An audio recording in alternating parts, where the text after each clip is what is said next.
Son günlər Rusiya ilə NATO arasında qarşılıqlı ithamlar və sərt açıqlamalar daha da intensivləşib. Baltik bölgəsi ətrafında verilən mesajlar isə Avropada təhlükəsizlik məsələlərini yenidən gündəmə gətirib.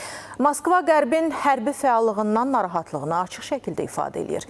Xüsusi müxbirimiz Zakir Musayev Moskvadan bizimlə birbaşa bağlantıdadır. Zakir, hər vaxtınız xeyir. Rəsmi Moskvanın açıqlamalarında nələr diqqət çəkilir? Buyurun.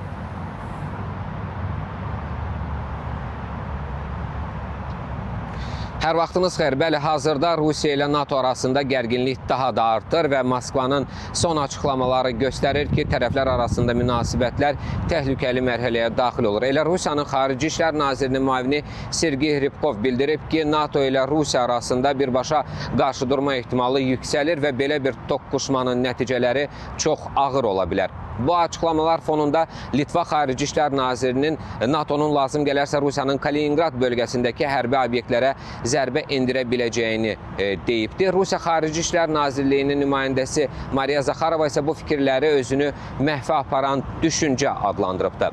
Günün diqqət çəkən başqa bir açıqlaması isə Rusiyanın Xarici Kəşfiyyat Xidmətindən gəlibdir. Qurum iddia edir ki, Ukrayna Rusiyaya qarşı pilotsuz uçuş aparatları ilə hücumları digər Pribaltika ölkəsi olan Latviya ərazisindən həyata keçirməyə hazırlaşır.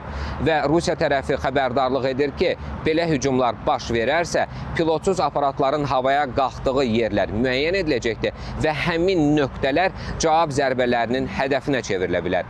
Siyasi analitiklərin fikrincə, məhz bu açıqlamalar Baltik bölgəsindəki vəziyyəti daha da gərginləşdirə bilər.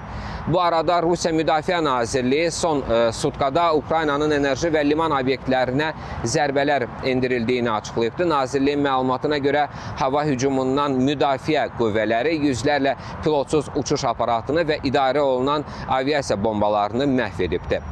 Ekspertlər isə hesab edir ki, Baltik ölkələri və Kaliningrad ətrafında verilən sərt mesajlar göstərir ki, tərəflər bir-birinə təzyiqi gücləndirirlər. Lakin analitiklər hesab edir ki, vəziyyətin nəzarətdən çıxmaması üçün diplomatik kanalların açıq saxlanılması indi əvvəlkindən daha vacibdir.